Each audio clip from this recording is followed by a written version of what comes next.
Hello and welcome to the Big Impact Academy. My name is Jeff Coulard. I'm the founder and principal and chief facilitator, I suppose, at Attainability Group, where our mission is to build incredible teams.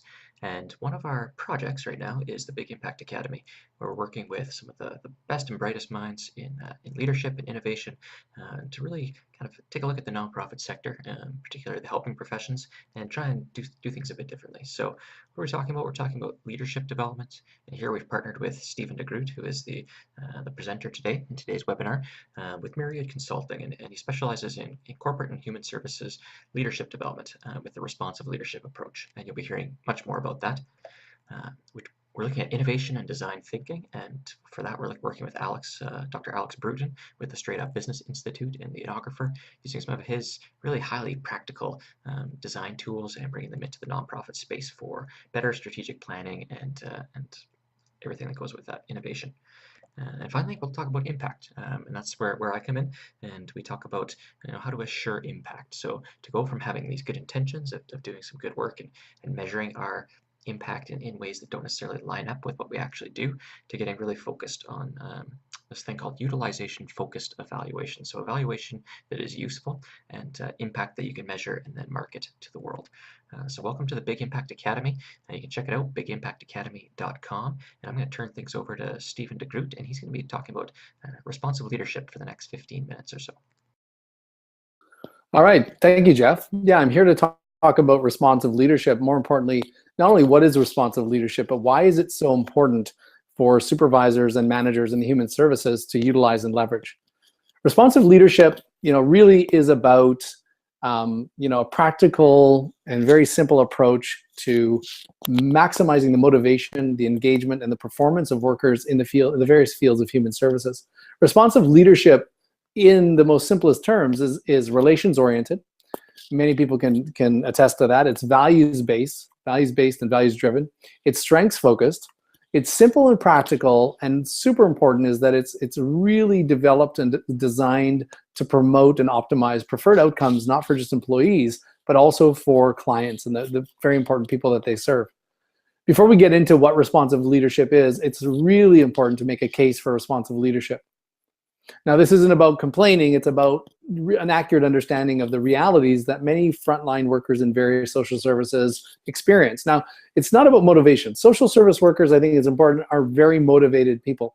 The secret isn't how do you get workers to be more motivated, but how do you maintain the motivation that they show up with during and throughout their career in very tough environments. And that's what they are. Social services nowadays seems to be getting more tough.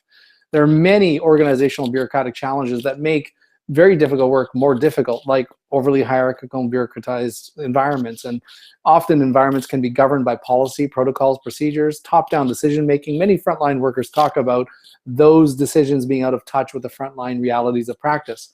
Many frontline workers will attest that there's paperwork over the people work, and that many things that happen in the field are very politically reactive, and that there's constant change going on, whether it's practice decisions standards of practice, changing legislative mandates, and those things. Many frontline workers in various industries talk about having to do more with less, being on the end of fiscal restraints, limited resources, being in environments where there's poor retention or high turnover. And the caseloads are not only higher and heavier nowadays, but they have increased complexity of cases. Many workers talk about being, feeling a value in congruence, having less time for people work, less time to focus on relationships, less time to be strengths focused. And many workers often report being out of step with how they prefer to work and carry out the work. These are some of the realities that impact the level of motivation and engagement and commitment of workers. I call it the loss of great helpers. That because, considering the perspective that there is a link between positive work environments and job satisfaction, engagement, performance, it is not a surprise that the current social service industry work environments are actually antithetical to promoting positive worker perceptions and experiences of the work as they carry it out. I often talk about, many workers going from that sense of burning desire to burning out quickly and experiencing high degrees of stress and strain, often impacting to various degrees in different sectors. Of course, it's variable. Often low morale, feelings of devalued, not being supported, overworked, disempowered, and to varying degrees feeling exceptionally physically, emotionally, and mentally burnt out in many cases. Well, what's really important is that burnout is manifested not only in the health issues and the absenteeism and the need for mental health days, but it's also manifested in many sectors as high turnover, exit strategies, transfers, early retirement, and leaving the field altogether. There's a lot of people that leave the field, or they move on, or they move out. But what's exceptionally concerning to me is the group of people that I call the working wounded. And there's a lot of evidence that suggests that prior to a worker making the decision to leave, it's not really a deliberate and conscious, it is a deliberate and conscious choice that people have been experiencing or thinking about for some time. They refer to that as intent to leave. However, while many workers have a desire to leave the job, many of them don't act on that intent. And that is, they stay in the field experiencing high levels of burnout. This impacts their ability to provide better service, right? There's lots of evidence that there's a conflict between organizational priorities and workers' expectations, and leading employees to keep up with these demands. And sometimes, well, in many cases, they put their own emotional well-being, their emotional well-being is at risk with those high levels of burnout. They will put their clients ahead of their own health in many cases. Now, there's huge impacts, right? I mean, the research demonstrates, we all know this, that just as positive work environments and engagement and feeling good about the work helps outcomes and productivity, the converse is also true, that there's a link between job stress and counterproductivity. Simply put, when workers do well, their clients do well. And when workers' practice decisions suffer, so does the well-being of clients. That's something that's really important. But, we know all of this. Well, what makes this different? Well, sometimes it's like, where do we start with all of these impediments to practice, the structural, the organizational, the bureaucratic, the fiscal restraints? Well, in a moment of profound discovery by accident, back in between 2003 and 2005, we were working with two child welfare teams, and we were trying to improve, in a research study, improving the level of engagement, team cohesiveness, and overall just feelings of empowerment and just betterment by using a strengths-based approach to team building. At the end of the project, we had an experimental group, which we intervened with a strategies and tools, and we had a control group, which we just represented the other group, and we did nothing, just let it ride, and they did their work. And we found at the end that the control group had higher levels of satisfaction, team cohesion, empowerment, and engagement. Now, as a researcher, that wasn't a really good outcome, so we looked into that, and we found out that there was one major difference. Now, these teams were almost identical: number of years in practice, complexity of cases, number of caseloads, inner city, all of that stuff.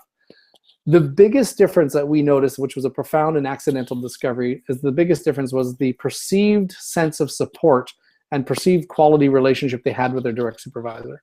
So the team that was doing well had a better relationship, according to them, than the other team with their direct supervisor. This led us, and me in particular, on the road to responsive leadership. I had to look at this. I had to look at this area of supervision because the other impediments to practice seemed too big and unmanageable, and this seemed to be something that was within our control. So we pursued this direction. The solution, we thought, might be supervision, might be leadership. However, we know from research and the work that we do that supervision has a huge impact on job satisfaction, culture, climate, worker commitment, retention, and turnover. However, as we started interviewing thousands of people and we started doing research, one reality became stark and concerning, and that was many frontline human service workers were reporting what they would call inadequate supervision, which was supervision and the support they were experiencing was not adequate for their own needs to carry out the work. Many other workers in high numbers were also talking about, they refer to as poor quality of supervision, which is a neutral to negative experience with their supervisor or the supervision process. Given how impactful supervision is, this solution was in crisis. And this was something that we had to take seriously because poor quality of supervision can be detrimental to both staff and client outcomes. For many workers, inadequate or poor supervision wasn't only recognized as an impediment to good practice, but it was also claimed as a major factor in burnout, intent to leave, and the decision to do so. So this thing that we found as the solution seemed to be in crisis, which might sound weird, but was exciting because we could remedy this with one approach. So we were looking at improving the poor state of supervision for majority of social service workers, and how are we going to do that? How are we going to approach this? Well, the profound realization was both satisfied and unsatisfied workers were operating in similar, if not the same, circumstances. So it wasn't really about changing the circumstances. The evidence was overwhelming. What we needed to change was the environment within the environment, and that was quality leadership. Leadership is known from a research and practice experience as an organizational dimension, is primary for mediating employee satisfaction, motivation, commitment, and engagement. So therefore, it's this area, the leader-member dyad, that was requiring the greatest amount of attention. So this led to responsive leadership. That we got to focus on this area to improve the relationship between workers and their supervisors, but more importantly, how do we improve the impact that supervision has for employee satisfaction and performance? So the building blocks of responsive leadership, scholarship was saying that if supervisors and managers could improve their relationships and increase their ability to connect with the individual needs, values, goals, and strengths of their workers, they were going to improve the supervision approach and get closer to attaining or approximating better outcomes for employees. So the question became, how can supervisors and managers make most meaning in for employees as they carry out the work? Well, responsive leadership was the way. Now, the guiding priorities of responsive leadership they're not new, and they're quite straightforward. Responsive leadership makes quality leader-member relationships a priority. It promotes the operationalization in a very concrete and tangible way of important values, including trust, respect, integrity, and empathy. Responsive leadership emphasizes interpersonal communication and skill development, and utilizes very specific relations and strengths-oriented strategies to access the worker and the worker's story. That is, getting to the workers, what makes the worker's work most meaningful.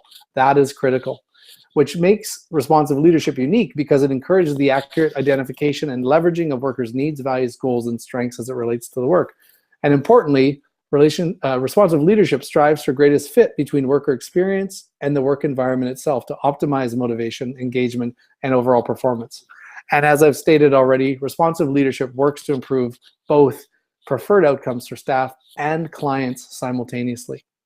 Now, that's all great in theory, right? But one of the things about responsive leadership and my determination was to make it exceptionally practical. So responsive leadership not only has a great set of guiding priorities, but tons of simple practical tools and strategies to improve engagement and optimize performance. One of those tools, which many people are using, is a key performance motivator scale. It is so simple. It's a tool that gets supervisors and managers to tune into what motivates their staff to perform, what gets them excited, which aspects of the work is most meaningful. It's simple and easily operational. Another tool that responsive leadership holds in high regard is the preferred leadership profile. That is a tool that enhances the leader's ability to get to know, understand, and respond to those what we refer to as core four in a manner that leads to the greatest development of employees, essentially the greatest preferred staff and client outcomes. The preferred leadership is one of my favorite tools. It actually takes, it takes a very short period of time to conduct, but it almost gives managers and supervisors, years and years and years worth of information that they can use at their disposal to leverage better outcomes. Another tool and another process that's offered in responsive leadership is the operationalization of values, a very concrete approach for defining values, negotiating shared understanding, and more importantly, identifying specific value-based leader behaviors in operation. Now, this is critical because by the thousands, frontline workers say that they feel better and do better and get better outcomes when they feel that there's an alignment between supervisor and manager behaviors and the values that they promote. So this is absolutely critical. There are tons of effective communication strategies within responsive leadership under the term meaning making. There's just dozens and dozens of those strategies. There are tools for becoming strengths focused in your leadership practice. Relationship is a priority, but responsive leadership also makes strengths approach a priority by defining strengths specifically, by helping leaders and managers search for strengths, build on them, and more importantly, leverage those strengths in the pursuit of personal and professional goals for attaining preferred employee and client outcomes. In addition to those tools for strengths-based approach within responsive leadership, quality leadership can be very practical as well.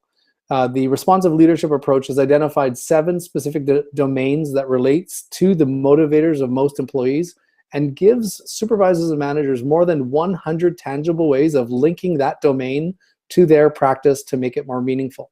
Without getting into it, there are 7 domains, and there are over 100 specific strategies to help supervisors and managers leverage better performance.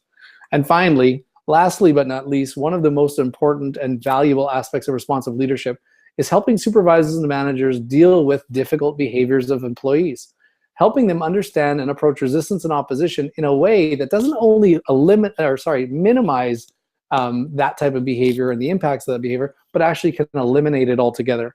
There's an approach called care fronting in responsive leadership that takes supervisors and managers through a step-by-step process for decreasing and eliminating oppositional and resistive behavior so that they can get back to working effectively in a way that attains and approximates better outcomes. So overall, what's great about responsive leadership, Jeff, is that it is not only a strong conceptual framework that's aligned with relational and strengths-based strategies for service delivery on the ground. The great thing about responsive leadership approach is that it offers supervisors and managers not only the conceptual framework, but tons of simple, practical, and tangible strategies for motivating and engaging frontline human service workers to perform optimally as they carry out their work. Thank you so much for joining us for the last 15 minutes talking about responsive leadership. And if you're interested in learning more, you can check out bigimpactacademy.com and just click on the link, and this will take you to this page, which is the page for our responsive leadership and the right use of power event that's coming up in October 26th and 27th in Calgary, Alberta. So if you're interested, by all means, check this out. Sign up to get on the list or register to get some tickets. There's only about less than 2 months until this event happens. So we very much hope to see you there. And thanks for listening.